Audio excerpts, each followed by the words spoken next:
Hello. അപ്പോൾ ഇന്ന് ശിശുദിനമായിട്ട് ശ്രീകുട്ടിക്കൊക്കെ പലഹാരമേള ഉണ്ട് കേട്ടോ.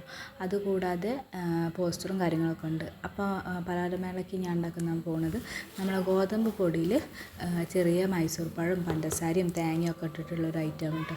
ഞാൻ ഇതിൻ്റെ ഡീറ്റെയിൽ വീഡിയോ എൻ്റെ മുന്നത്തെ വീഡിയോസിലൊക്കെ ഇട്ടാണ്, അതായത് ആദ്യത്തെ യൂട്യൂബ് വീഡിയോസിലൊക്കെ ഇട്ടാണ്. അപ്പോൾ അതൊക്കെ ഒന്ന് കണ്ടു നോക്കി എൻ്റെ ഒരു ഈ അക്കൗണ്ട് കയറിയിട്ട്. അപ്പം ഞാൻ പറഞ്ഞില്ലേ, പഴവും ഗോതമ്പ് പൊടിയും ഏലക്കായും പഞ്ചസാരയും പിന്നെ തേങ്ങാക്കൊത്ത് അങ്ങനെ ഇട്ടിട്ടാട്ടത് ഈ ഒരു മിക്സ് തയ്യാറാക്കി അങ്ങനെ ചൂടായ ഓയിലിലേക്ക് നമ്മൾ ഓരോ സ്പൂൺ അത് ഉണ്ടാക്കി കൊടുത്ത് ചെറിയ ചെറിയ നമ്മൾ ഉണ്ണിയപ്പത്തിൻ്റെ പരിവായി കിട്ടില്ല, എന്നാലും ആ ഷേപ്പല്ല, ഇത് കുറച്ച് വെള്ളം കൂടിയെന്നാണ് എനിക്ക് തോന്നണത്. അപ്പോൾ ഞാൻ സ്പൂൺ കൊണ്ട് അങ്ങനെ ഇതാക്കണം. ഓൾറെഡി നല്ല ചൂടായിരുന്നു ഓയിൽ, അപ്പോൾ അതാണ് ഇട്ടപ്പോൾ തന്നെ ഒന്ന് നല്ലോണം അങ്ങോട്ട് മൂത്ത് പോയത് കേട്ടോ. ശരിക്കും ഉള്ളു വെന്തിട്ടില്ല അത്. അപ്പോൾ ഞങ്ങൾ കാണിച്ചു തരാൻ വേണ്ടി ജസ്റ്റ് ഫസ്റ്റത്തെ ഇതാക്കിയിട്ടുള്ളൂ. അങ്ങനെ ഇതാ ശ്രീകുട്ടിക്കുള്ളതൊക്കെ പാക്ക് ചെയ്ത് അവൾ സ്കൂളിൽ പറഞ്ഞയച്ചിട്ടോ.